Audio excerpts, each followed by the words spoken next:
Sudah berwarna abu-abu, bisa-bisa jadi hitam. Seharusnya otot diafragma saya ini masih perkasa. Ini malah loyo. Dan ini nih, kamu tidak lihat ada banyak bercak peradangan. Kamu paru-paru, jangan mengeluh seperti itu. Kalau aku tiba-tiba berhenti berdetak, bagaimana?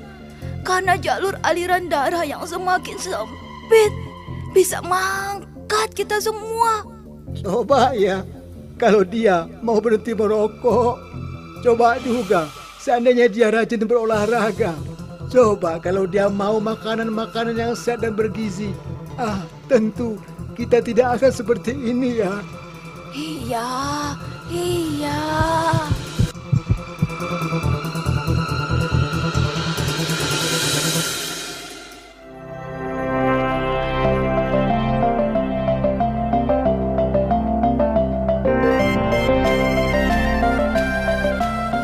Dikenal sebagai salah satu makanan terenak di dunia, rendang, makanan dari Sumatera Barat ini tidak hanya kaya dengan cita rasa, namun juga dengan nilai filosofis dan nilai historis.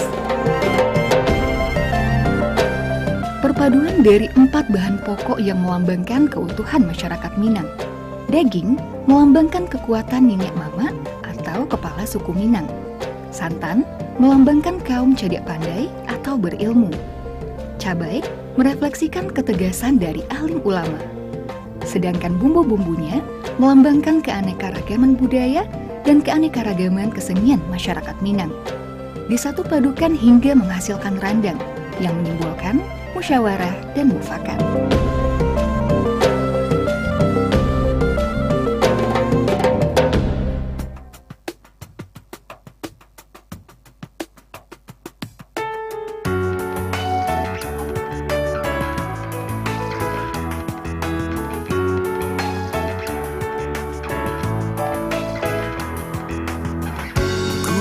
Hadirkan pesona kemuliaan bagi yang memandang, setiamu simbol keanggunan, khas perawan yang kau miliki. Akulah pengagum ragamu,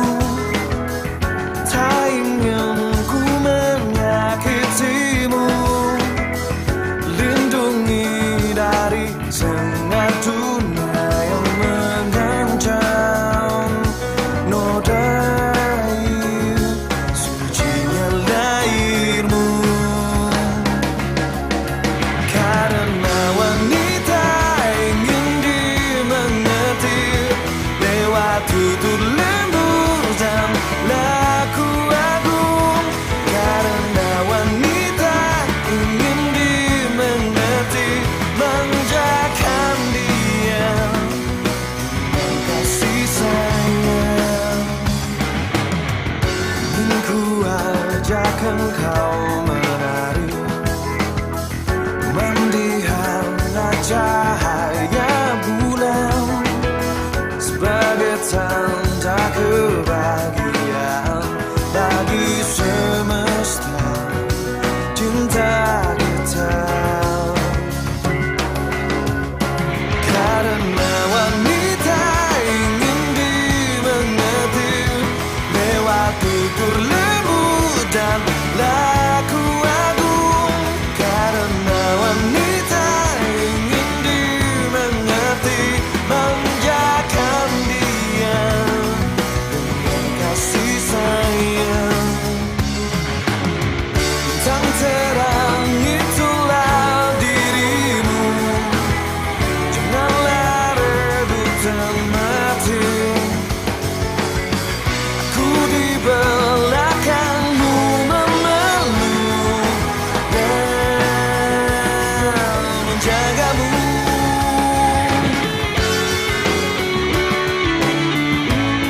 Baik pendengar dimanapun Anda berada, masih bersama kami program 1 Radio Republik Indonesia Bukit Tinggi, frekuensi FM 94,8 MHz. Pendengar, di kesempatan ini kami akan hadir buat Anda dengan Ngopi Steng. Kita masih mengangkat topik yang sama di pagi ini, namun selanjutnya akan dipandu oleh rekan Mas Diki. Silakan rekan Mas Diki. Baik, terima kasih rekan Erna dan Assalamualaikum warahmatullahi wabarakatuh. Selamat pagi saudara pendengar dimanapun Anda berada. Jumpa kita dalam Kopi Steng kita di pagi hari ini pendengar, yang mana di pagi ini kita akan berbicara terkait dengan pariwisata sebagai lokomotif perekonomian Sumbar 2023. Dan sejauh ini pendengar, saat ini pagi ini kita sudah terhubung dengan Bapak Suhatril selaku owner Kejulasi. Kita langsung sapa beliau. Assalamualaikum, selamat pagi Pak Suhatril. Waalaikumsalam warahmatullahi wabarakatuh. Selamat pagi Pak. Ya, baik. Apa kabarnya pagi ini Pak Suhatril? Alhamdulillah Pak. Kabar baik. Sedang ngopi steng ini begini Pak. Ya. Yang penting semangat paginya masih terus membara Pak ya. Insya Allah masih. Ya, baik Pak Suhatril. Terkait dengan topik kita di pagi hari ini, pariwisata sebagai lokomotif perekonomian Sumbar 2023. Nah, Pak Suhatril selaku owner dari Kejulasi, yang mana kita tahu Kejulasi ini merupakan salah satu dari daya tarik wisata yang juga ada di seputaran Lasi. Ini seperti apa nih Pak Suhatril? Silakan Pak. Saya melihat pasca pandemi ada sedikit pergeseran sebenarnya Pak. Ya. Pergeseran tentang konsep pariwisata. Dan pariwisata sejak pandemi itu saya lihat sebaiknya gitu. Ya. Dia akan menjadi komplit ketika punya 3 aspek. Ya. Jadi yang pertama itu destinasi, dia perlu ada aspek destinasi di sana. Destinasi yang saya maksud ini lebih kepada alam, view, suasana. Yang kedua, dia perlu, ini kan konsep pariwisata yang lama, budaya, seni, itu konsep, kalau menurut saya itu konsep pariwisata yang dikembangkan secara luas oleh kita di Indonesia ataupun Sumatera Barat. Sebelum pandemi itu seperti itu secara umum. Tapi setelah pandemi saya melihat konsep tersebut harus diubah. Dia harus diperkuat. Yang pertama diperkuat dengan produk. Dia harus punya produk yang khas, yang tidak dimiliki oleh destinasi lain. Kemudian produk tersebut punya keunggulan, apakah itu tentang dalam bidang kesehatan misalnya. Terutama kesehatan itu akan menjadi semakin kuat karena era pandemi ini penyakit segala macam itu, isu kesehatan itu akan semakin kuat. Itu yang pertama, tambahan yang pertama. Yang kedua, kita perlu juga memperkuat pariwisata ini dengan edukasi. Edukasi. Karena edukasi ini bagian yang sangat penting dan sangat tahan. Kesehatan tadi produk, kemudian produk itu artinya kan pemenuhan kebutuhan gitu terhadap kehidupan kita lah, baik pangan atau pakan segala macam. Kemudian yang kedua, dia harus diperkuat dengan edukasi kebutuhan terhadap pendidikan. Kalau misalnya kita tidak punya pariwisata di Sumatera Barat, tidak diperkuat dengan 2 hal tadi, pariwisata Sumatera Barat akan menjadi rentan. Kita bisa melihat kemarin ketika pandemi COVID, hampir seluruh pariwisata itu kolaps, hampir seluruhnya. Kecuali beberapa destinasi yang diperkuat oleh produk tadi, diperkuat oleh edukasi. Ini sebenarnya konsep pariwisata sesungguhnya ini adalah konsep pariwisata yang kami lakukan di Kejulasi. Jadi Kejulasi kita punya view, punya suasana pegunungan, kita perkuat dengan produk keju, produk susu, dan kebetulan produk susu keju ini juga mendukung untuk kesehatan, baik untuk peningkatan imun segala macam. kemudian juga ada edukasi di sana, sehingga ketika para wisata diperkuat dengan produk, diperkuat dengan edukasi, dia bisa tahan terhadap pandemi, terhadap krisis. Nah, ini yang saya lihat kelemahan pariwisata sebelumnya.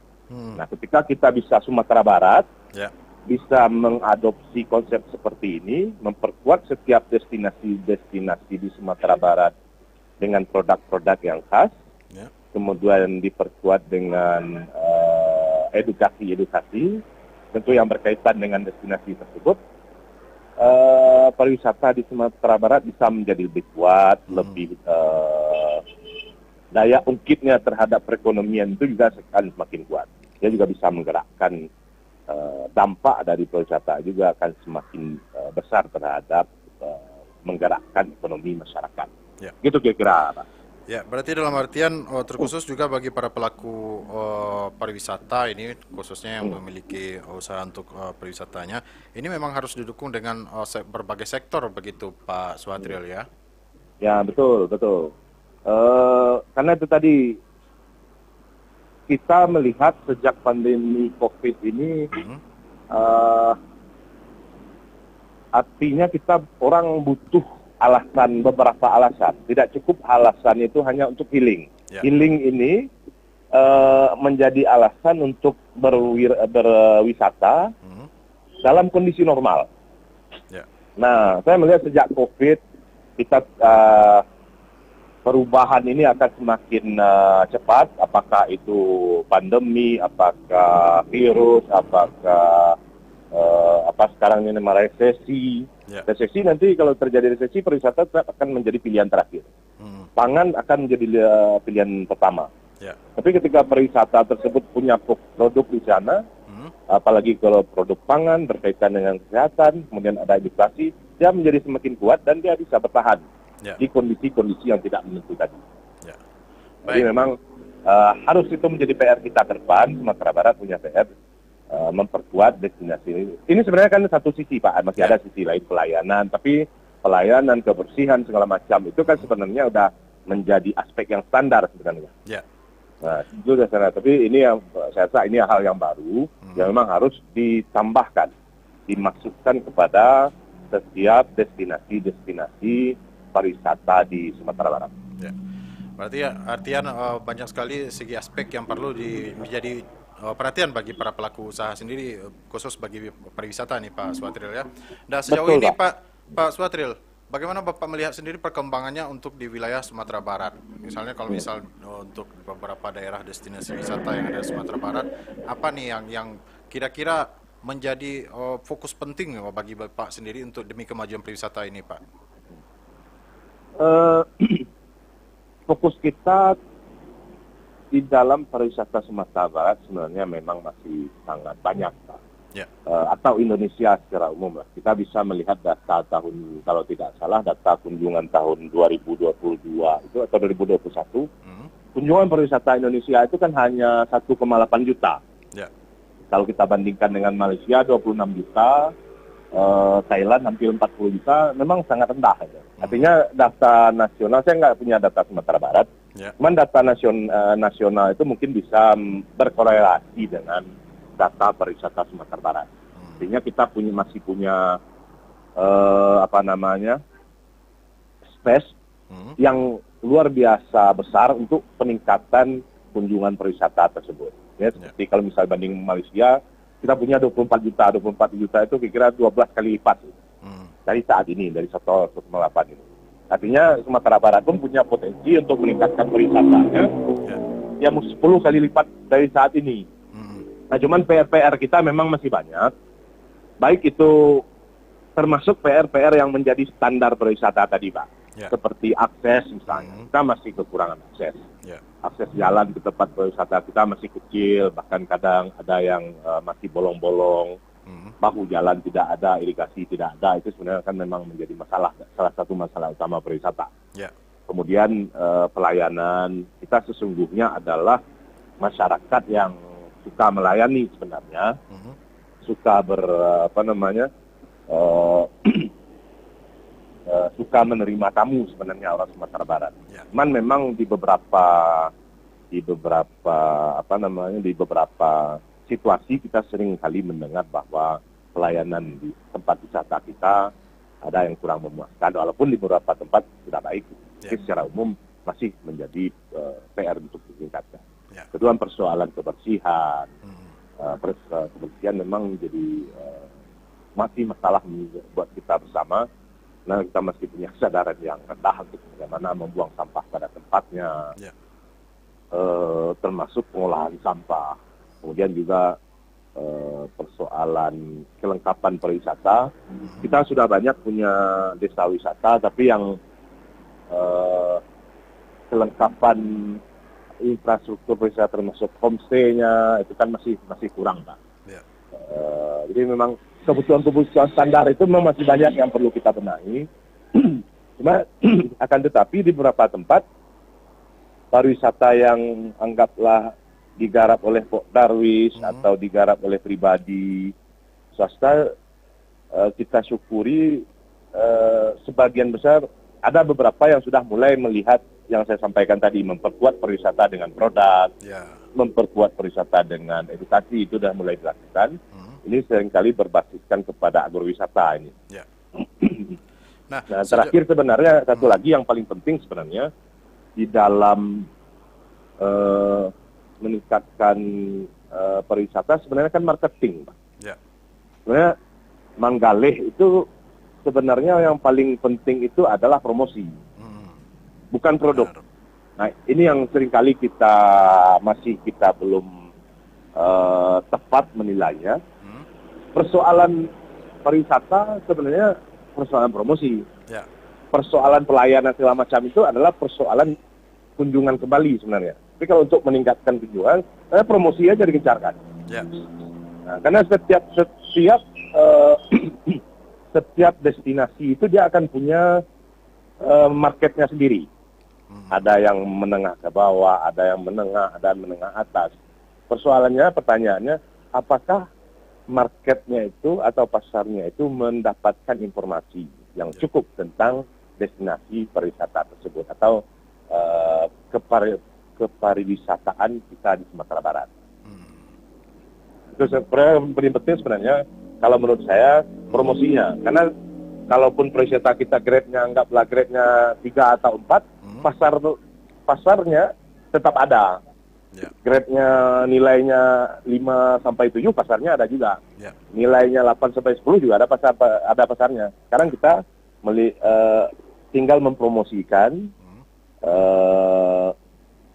membranding pariwisata kita dengan sebaik-baiknya. Nanti pasar kita itu akan datang sendiri. Nah, ini yang menarik Pak Suhatril.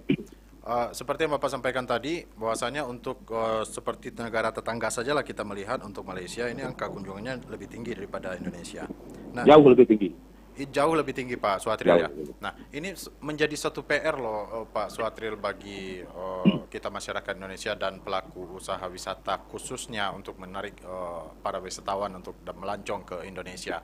Nah, apakah ini disebabkan seperti yang Bapak sampaikan tadi, apakah promosinya yang kurangkah atau pemanfaatan multimedia yang kurang, atau seperti apa Pak? Kalau saya tentu seperti yang kita sampaikan tadi, memang banyak aspek kita yang harus kita perbaiki.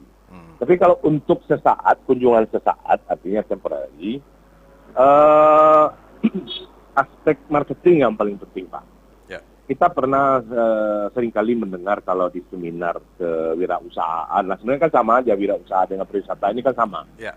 Di seminar kewirausahaan, saya paling ingat itu Ibu Nur Hayati Subakat menyampaikan bahwa anggaran promosi itu minimal 30% dari keuntungan. Nah, saya tidak melihat Sumatera Barat khususnya punya anggaran promosi pariwisata itu. Nah, kalaupun ada mungkin jumlahnya sangat kecil. Nah, jadi persoalan kita memang persoalan utama menurut saya PR kita utama itu kalau terkait dengan jumlah kunjungan adalah mempromosikan objek-objek wisata kita, destinasi-destinasi wisata kita, itu memang menjadi, karena secara umum Ya. pergeseran pariwisata sekarang itu kan lebih ke alam, suasana alam, dan Sumatera Barat tidak pernah kekurangan dengan sumber daya pariwisata yang berbasiskan kepada alam. Ya. Tinggal kita sedikit memperkuat, ada produknya, ada edukasinya, kemudian brandingnya habis-habisan, promosinya habis-habisan. Saya yakin kunjungan itu akan meningkat berkali-kali lipat. Ya. Pak Suhatril, selaku juga pegiat wisata Pak Suhatril yang lebih dulu berkecimpung di dunia wisata dan dunia bisnis. Ini apa nih Pak Suhatril yang perlu dilakukan oleh para pemula usaha pariwisata agar mereka juga bisa tetap eksis seperti kawan-kawan yang lain ya Pak Suhatril? Apa saja nih Pak yang mungkin bisa trik yang Bapak sampaikan kepada pendengar kita Pak? Saya sebenarnya kan berangkatnya kan dari peternak ini Pak, peternak sapi perah, kemudian melanjut kepada produksi keju. Nah ini sebenarnya saya sebelumnya artinya yang saya lakukan, kalau yang kami lakukan di Keju Lesti lebih kepada edukasi, menyediakan edukasi, menyediakan produk, kemudian memasukkan pariwisata yang memang kita masukkan terakhir. Nah, jadi kita berangkat dari peternak, pembuat keju, pelaku UMKM, kemudian menggabungkan peternakan dan UMKM tadi ditambah dengan suasana, view, alam segala macamnya kita bungkus ke dalam sebuah paket pariwisata ya, kira-kira seperti itu. Nah menurut saya sebenarnya bagi pemula atau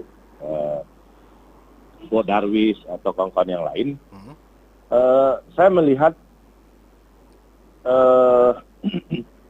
yang paling penting itu memang memperkuat destinasi tersebut.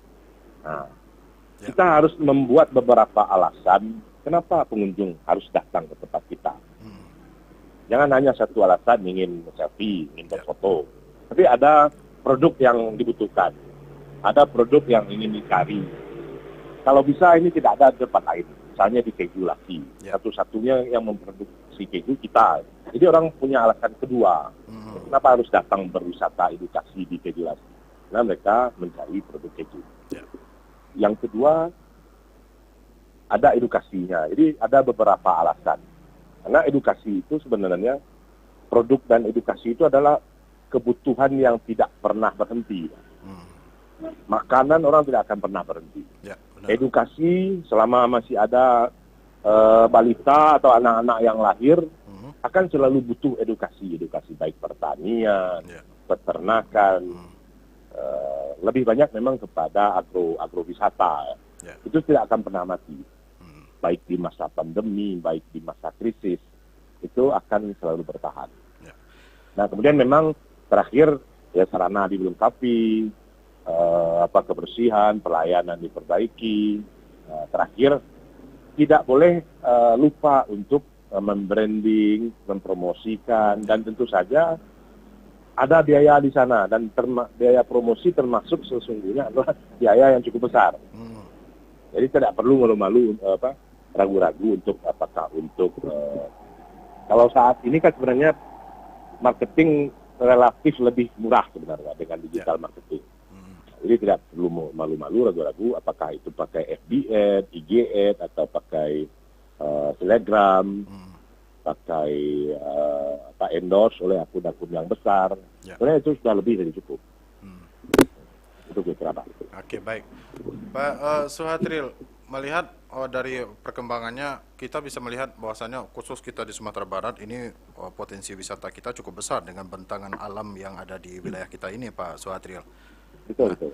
Selanjutnya, apakah perlu juga suatu komitmen baik itu dari pemerintah dan juga para pelaku usaha untuk selalu eksis dan terus untuk mengembangkan usaha yang mereka miliki, begitu Pak Suhatril?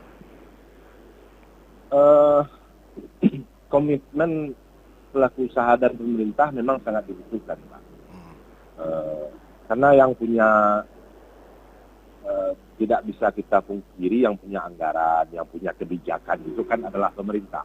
Kita pelaku usaha, apalagi yang masih kecil seperti di Keju Lasi misalnya, atau daerah-daerah lain yang lain Kabupaten Agam Sumatera Barat tentu akan sangat terbatas. Ya. Memang sangat membutuhkan banyak dukungan, baik termasuk di promosinya sendiri gitu. Kalau misalnya kita akan promosinya itu tidak di Sumatera Barat, tapi kita kalau misalnya target kita anggaplah domestik, yang paling dekat kan Pekanbaru, Ya. Medan, Jambi. Nah kalau kita pelaku usaha yang masih pemula, yang masih kecil tentu akan kesulitan juga. Tapi pemerintah dia punya dana, punya bisa membuat kerjasama segala macam. Sebenarnya itu bisa memberikan kontribusi yang luar biasa. Nah kita berharap pemerintah juga lebih mengambil peran di sana, menggunakan kekuasaan mereka di sana, menggunakan jejaring mereka di sana, menggunakan sumber daya termasuk modal di sana untuk membantu pariwisata Sumatera Barat untuk semakin dikenal dan berkembang. Ya. Dan sejauh ini Pak, apakah Bapak melihat sendiri perkembangan kita ini kalau misalnya Bapak bandingkan dengan beberapa daerah yang ada di luar Provinsi Sumatera Barat, seperti apakah Pak ketertinggalan yang harus kita kejar untuk pariwisata kita agar lebih maju lagi Pak? Kalau data saya tidak punya data untuk daerah luar, Pak. Ya. Artinya saya tidak bisa membandingkan seberapa kita tertinggal. Tapi data tadi yang pertama tadi bahwa kunjungan Indonesia 1,8 juta dengan Malaysia 26 itu, saya bisa menjadi cerminan kita bahwa sesungguhnya seluruh aspek dari pariwisata harus kita benahi. Seluruh aspek, Pak. Ya. Kita mesti tertinggal. Berarti setiap aspek ini perlu kembali kita benahi dan para pelakunya perlu kita bekali dengan ilmu yang tentang kepariwisataan begitu Pak Suhatril ya? Betul Pak, seluruh aspek artinya infrastruktur, SDM, termasuk kebijakan, termasuk itu tadi peran pemerintah, peran masyarakat, peran pelaku usaha, semuanya memang saya rasa masih menjadi PR bagi kita bersama. Ya, baik. Baik Pak Suhatril, apa nih Pak yang menjadi himbauan Bapak di pagi ini pada acara Kopi Steng kita, baik kepada masyarakat pendengar kita maupun para pelaku usaha yang mendengarkan siaran kita di hari ini Pak. Silakan Pak Suhatril. Kepada pelaku usaha tentu kita menghimbau untuk selalu tetap berinovasi, meningkatkan pelayanan. Kalau misalnya bisa menambah alasan orang berkunjung tadi akan menjadi lebih baik, karena ke depan persaingan pariwisata saya rasa juga akan semakin meningkat. Daerah Jambi atau Medan atau Pekanbaru segala macamnya itu akan ikut membangun pariwisata mereka. Kita tidak bisa hanya mengandalkan keindahan alam, kesegaran udara, budaya kita yang sudah ada. Kita harus memperkuat tersebut, dan saya rasa yang paling cocok itu adalah dengan produk dan dengan edukasi. Kemudian kepada masyarakat, yang pertama tentu himbauan untuk melakukan kegiatan perjalanan atau kunjungan pariwisata di lokal, karena kita butuh membantu juga para pelaku usaha lokal sehingga perputaran uang terjaga di daerah, pariwisata kita berkembang. Dan yang kedua, kita tidak menutup diri bahwa kita pelaku usaha memang walaupun kita pelaku usaha kadang-kadang kita tidak memiliki kesempatan untuk studi banding, untuk melihat perkembangan wisata lain. Jadi kita sangat terbuka, sangat berharap, khususnya saya lah Kejulasi, sangat terbuka dengan kritik, saran, masukan segala macam yang sifatnya membangun pariwisata di Kabupaten Agam, Bukit Tinggi ataupun Sumatera Barat. Kira-kira begitu. Oke, baik. Baik Pak Suhatril, terima kasih Pak sudah berbincang bersama kita di pagi hari ini Pak. Sama-sama Pak. Ya. Sama-sama Pak. Terima kasih juga Pak. Selamat pagi Pak Suhatril. Waalaikumsalam warahmatullahi wabarakatuh. Ya baik pendengar, demikian tadi Pak Suhatril selaku owner Kejulasi yang juga merupakan salah seorang pelaku usaha pariwisata yang ada di wilayah Kabupaten Agam, juga memberikan informasi terkait juga bagaimana kita juga terus mengembangkan upaya perkembangan laju sektornya pariwisata di Provinsi Sumatera Barat. Baik pendengar, kita akan break dulu sejenak, setelah ini kita akan kembali lagi.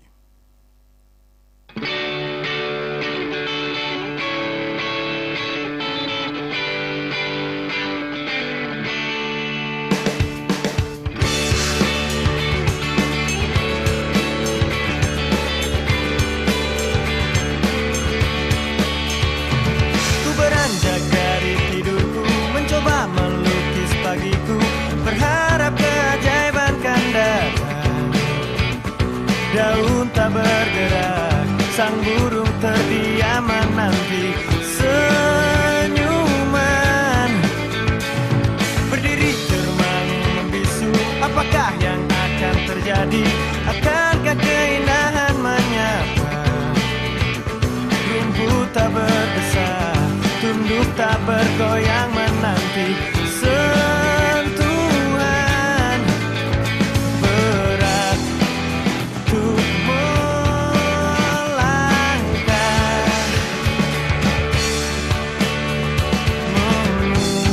memulai hari ini. Namun semua itu sirna. Kau kini ada sebuah kecupan darimu cukup membuat duniaku terasa lebih terang. Secangkir teh hangat darimu cukup untuk awali hari terindah dalam hidupku. Berdiri termangu membisu, apakah yang akan terjadi? Akankah keindahan menyapa? Rumput tak berdesah, tunduk tak bergoyang menanti sentuhan. Berat untuk melangkah,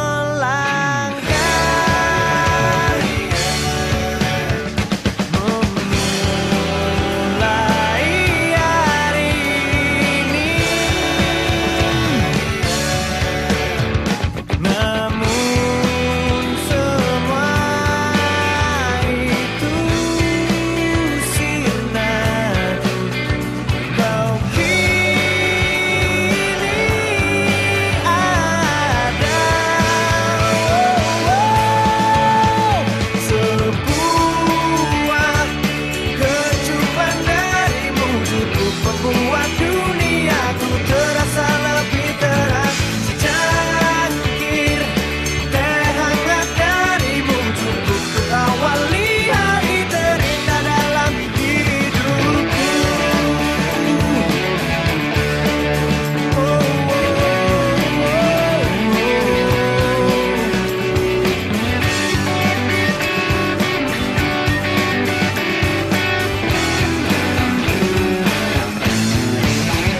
Sebuah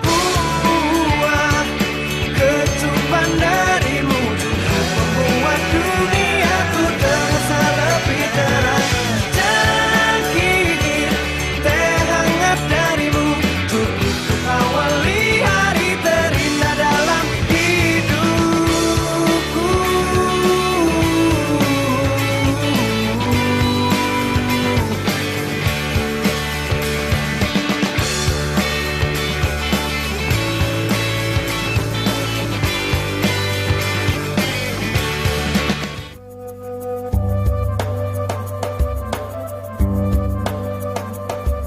Coba takok dia. Lai tahu ndak apa arti istilah Minang Lamoko? Apa tuh nih? Sandua. Centong. Kalau saya Tampurang kan? iyo batu. Kalau sukuang lai tahu dia. Apa tuh? Mbak Apulo orang Minang ndak tahu sukuang. Iyo emang ndak tahu. Apa tuh nih? Buyui awak dulu menyambui banta jo sukuang. Oh, mode tuh.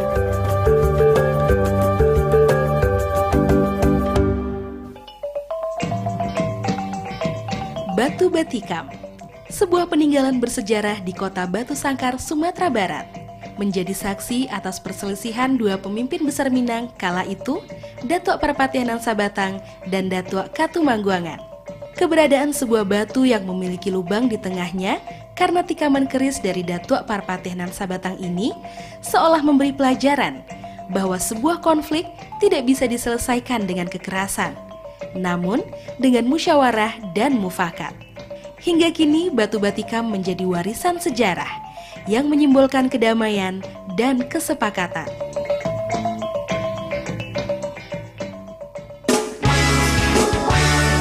All my brother and my sister, guess who's back on the dance floor one more time, and we're coming for the dinner. That's right. Mari kembali lagi ke lantai dansa, mari nyanyikan lagi lagu yang sama. Sudah ku nantikan kau begitu lama, dan ku jaga api tetap menyala. Mari kembali lagi ke lantai dansa, mari nyanyikan lagi lagu yang sama. Sudah ku nantikan kau begitu lama, dan ku jaga api tetap menyala. Begitu lama aku menunggu untuk bisa lagi berdansa denganmu, dan cukup lama aku menghilang. Oh kini ku datang, sambutlah aku dan kita berdendang. Oh. Adakah engkau di sana saat ku luka? Dan adakah engkau di sana saat ku jatuh? Oh, adakah engkau di sana saat ku coba jaga sang api yang ku harap akan berbijar terus sampai akhir nanti, sampai akhir nanti.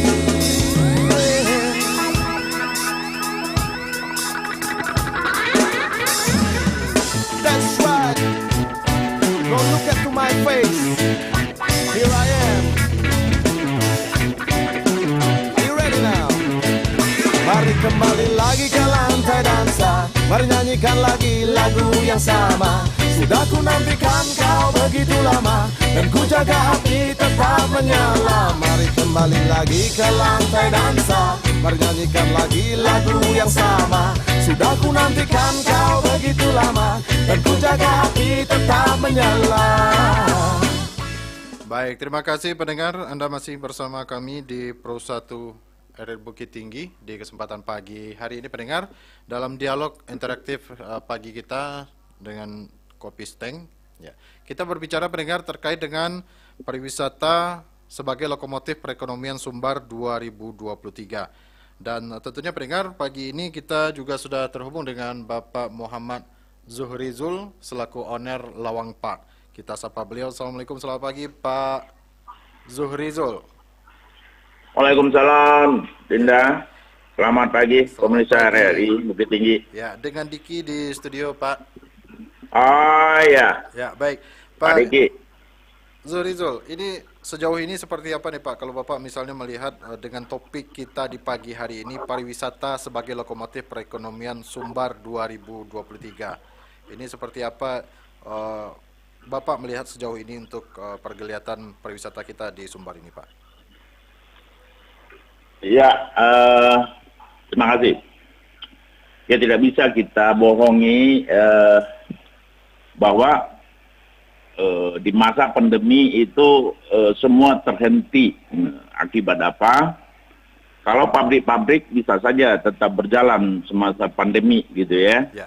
Tapi pariwisata ketika itu terjadi ada puluhan mata pencarian dari masyarakat yang terhenti juga. Ini suatu bukti nyata bahwa pariwisata itu tidak hanya menyangkut masalah travel agent, masalah hotel, masalah ekonomi dari bus pariwisata, bahwa pariwisata menyentuh semua aspek ekonomi masyarakat. Kalau hotelnya kosong ya mereka tidak pesan telur ke Payakumbuh, Betul ya? Benar. Kalau tidak ada pariwisata, mereka tidak beli beras, orang restoran, Ya. tidak beli ini untuk kebutuhan dari para wisatawan. Nah, kebetulan Sumatera Barat ini kan berada di titik di mana provinsi tetangga kita itu tidak mempunyai banyak destinasi wisata. Ya. Dan juga alam yang sebaik, seindah Sumatera Barat. Nah, ada 5 pintu masuk land transfer dari provinsi tetangga. Ya. Ditambah dari udara. Nah, ini akan menyentuh semua aspek ekonomi dari masyarakat Sumbar, terutama UMKM, Ya. bahwa persentase dari pelaku UMKM itu sangat banyak di Sumatera Barat. Nah, ini yang akan menggeliatkan dari UMKM. Siapa yang mau beli produk mereka? Ya. Kalau orang yang berkunjung ke Sumbar tidak ada. Nah, kira-kira gambarannya seperti itu, Diki. Ya, ya, ini memang dua kategori ini memang nggak bisa dipisah nih Pak, pariwisata dan UMKM, karena saling mendukung mereka. Jadi Benar. kalau misalnya kita melihat sejauh ini Pak, dengan perkembangan di berbagai sektor pariwisata yang ada di wilayah Provinsi Sumatera Barat ini Pak, bagaimana Bapak melihat sendiri juga untuk melihat para pelaku UMKM kita, apakah memang masih perlu untuk diberikan masukan-masukan agar menjadi lebih baik lagi atau seperti apa nih Pak? Ya, sekarang era sekarang sudah berubah. Era sekarang orang sudah berbicara tentang kebersihan, orang sudah berbicara tentang tentang higienis, orang sudah berbicara tentang quality gitu ya. Nah, pemahaman UMKM kita juga kadang salah. Pemahaman kita terlalu sederhana dengan UMKM, bahwa UMKM itu kita identikkan dengan oleh-oleh, dengan makanan kering, dengan kerajinan tangan. Nah, bukan seperti itu, bahwa UMKM itu sangat luas. Termasuk juga pelaku-pelaku dari homestay, itu juga pelaku UMKM. Ya, termasuk juga teman-teman yang membuat destinasi juga pelaku UMKM. Nah, bagaimana ke depan? Ya, mereka-mereka yang sebagai pelaku UMKM itu lebih kepada menyiapkan diri bahwa pasca pandemi itu orang lebih memperhatikan permasalahan dari kualitas suatu produk. Jadi bukan lagi dari segi kuantitasnya.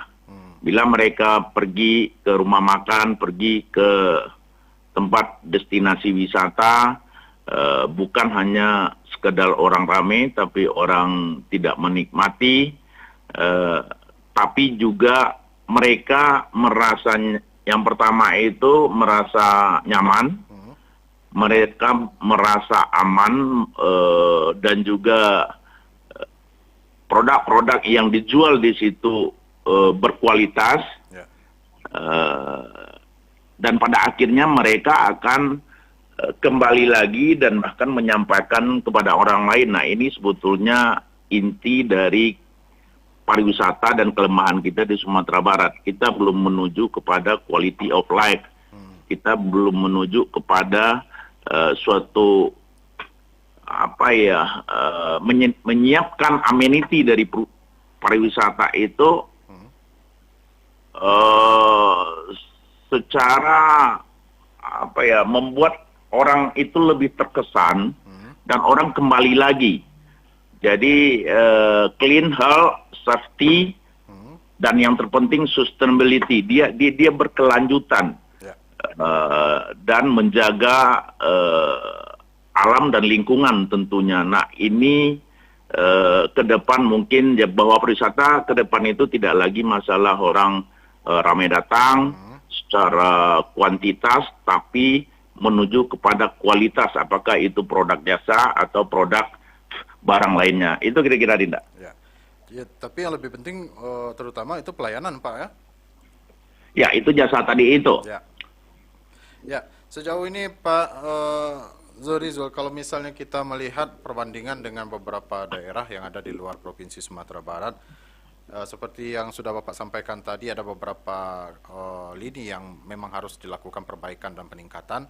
Nah, apa saja nih Pak yang perlu menjadi suatu perhatian bagi para pelaku usaha pariwisata, terutama bagi para pelaku usaha yang baru bergelut di dunia pariwisata, Pak?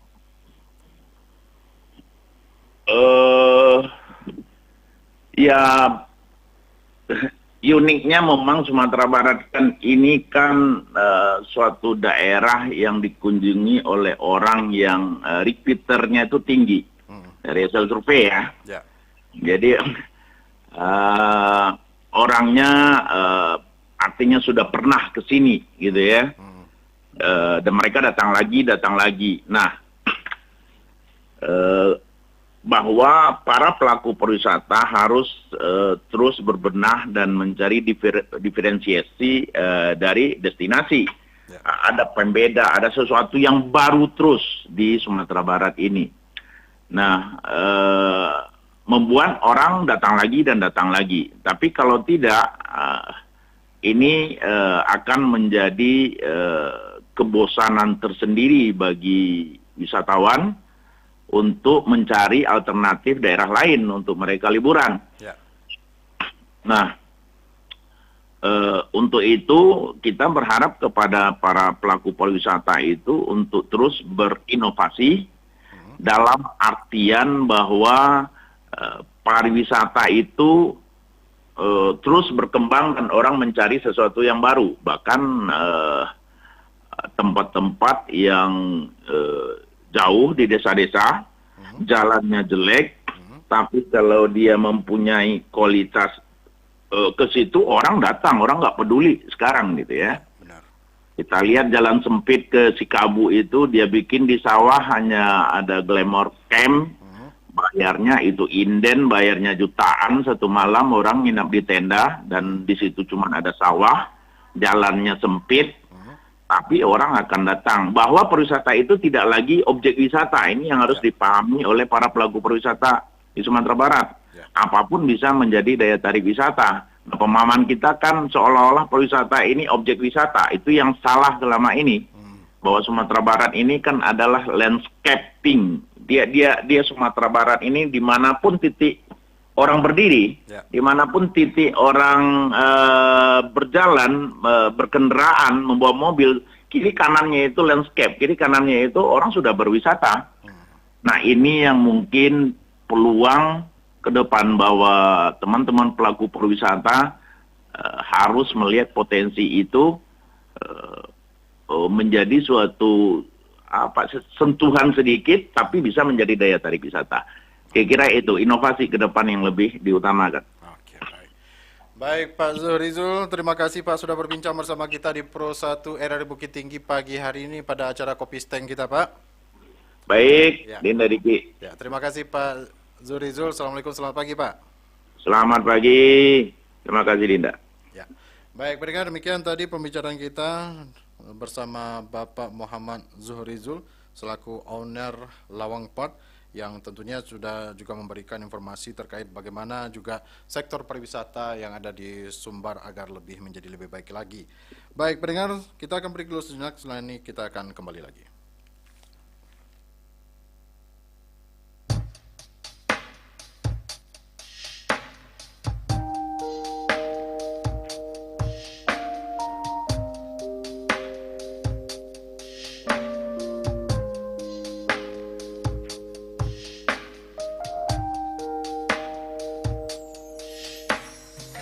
Aku yang lemah tanpamu, aku yang rentan karena cinta yang telah hilang darimu, yang mampu menyanjungku selama mata terbuka sampai jantung tak berdetak.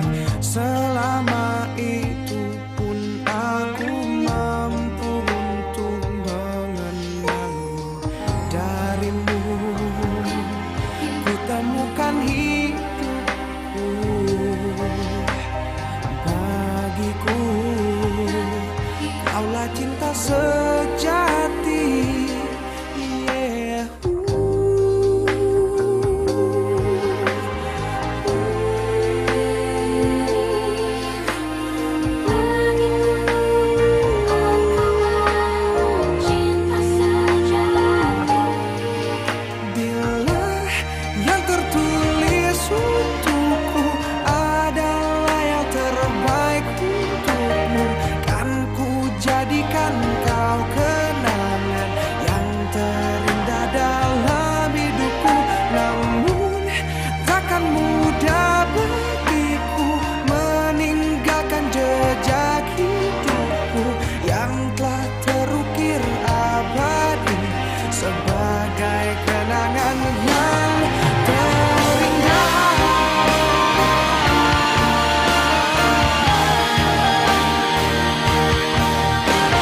yang tertulis untukku adalah yang terbaik untukmu.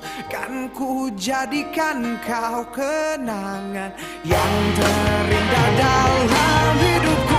Namun takkan mudah bagiku meninggalkan jejak hidupku yang telah terukir abadi sebagai kenangan yang terindah.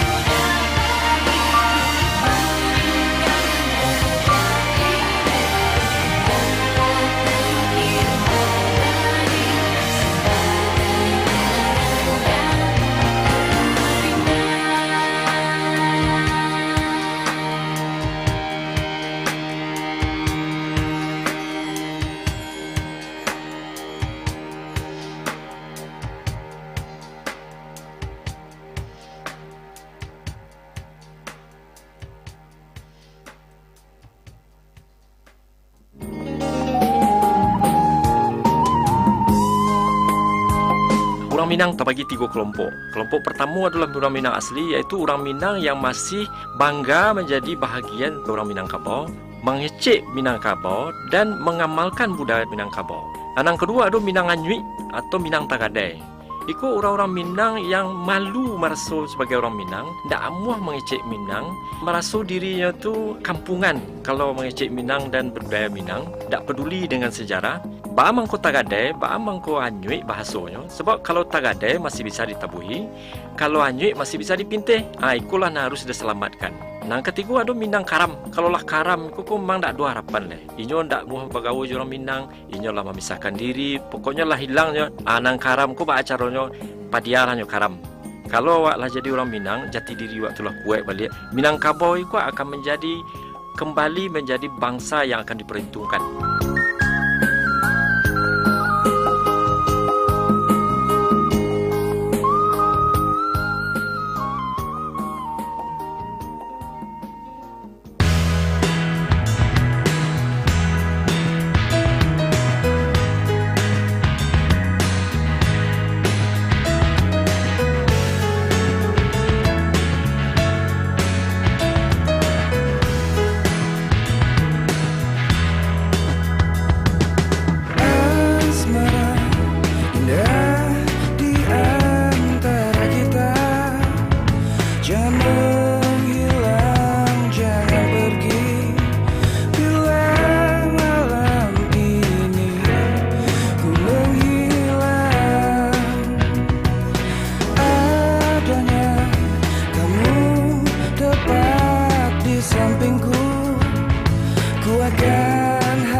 di antara kita. Jangan menghilang, jangan pergi.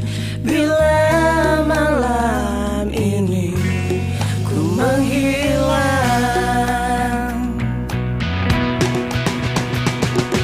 aku tak sedang bermimpi dan ini nyata. Pada hari ini ku pergi dan pasti ku kembali. Sudah, jangan kau tangisi, jangan kau sedih, karena ku tak mati, ku hanya pergi dan pasti ku kembali. Aku tak sedang bermimpi dan ini nyata. Pada hari ini ku pergi dan pasti ku kembali. Sudah, jangan kau tangisi, jangan kau sedih, karena ku tak mati, ku hanya pergi dan pasti ku kembali.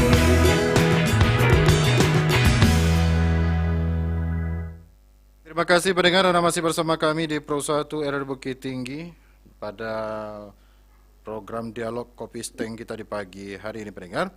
Terkait dengan topik kita perwisata sebagai lokomotif perekonomian Sumbar 2023. Dan pendengar, demikian tadi kita sudah berbincang dengan dua orang narasumber yang berkompeten di bidangnya terkait dengan perkembangan laju sektor pariwisata di Sumbar.